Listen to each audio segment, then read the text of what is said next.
Dibilang biskuit tapi tebal, dibilang roti tapi padat, dibilang cookies tapi bukan. Pegangan dulu kalau bingung, abis itu kita eksekusi. Pertama-tama kita siapkan chopper untuk haluskan gula pasir. Kalau pakainya gula kastor, bisa skip step ini. Campurkan gula dengan baking powder, tepung terigu,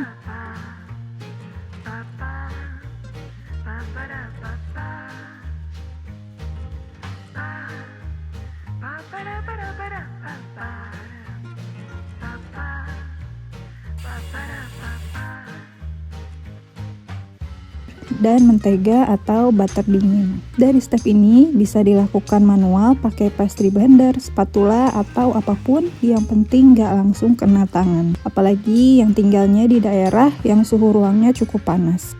Karena mau bikin 2 versi manis dan gurih, aku bagi 2 bagian sama banyak. Setelah teksturnya masir, kita sisihkan dulu dan siapkan bahan liquidnya. Untuk mengikat adonannya, kita campur susu cair dingin dengan jus lemon, vanili, dan telur. Sama seperti bahan tepung, ini juga aku bagi 2. Kembali ke adonan masir, ambil 1 bagian, dan tambahkan topping sesuai selera. Sebagian pertama, aku tambahkan kismis untuk versi yang manis. Cukup diaduk asal, baru masukkan campuran susu. Aduk sampai tercampur rata aja, nggak perlu kalis. Setelah itu dinginkan dalam kulkas atau chiller.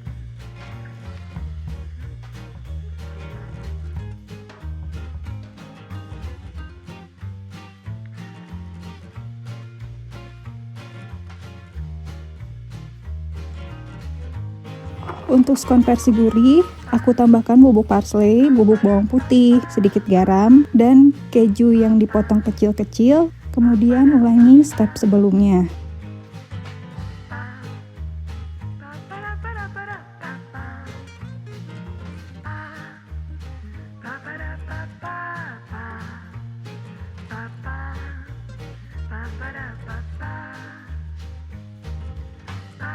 Setelah dingin, pipihkan adonan dan cetak adonan.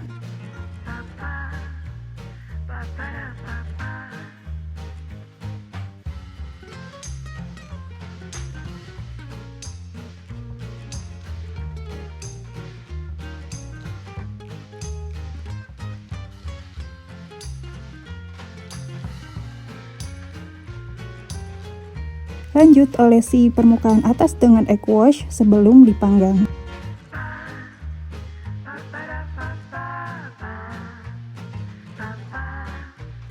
Scone siap disajikan. Versi manis enak, tapi yang gurih nggak kalah enak karena ada asin-asin dari keju dan garamnya.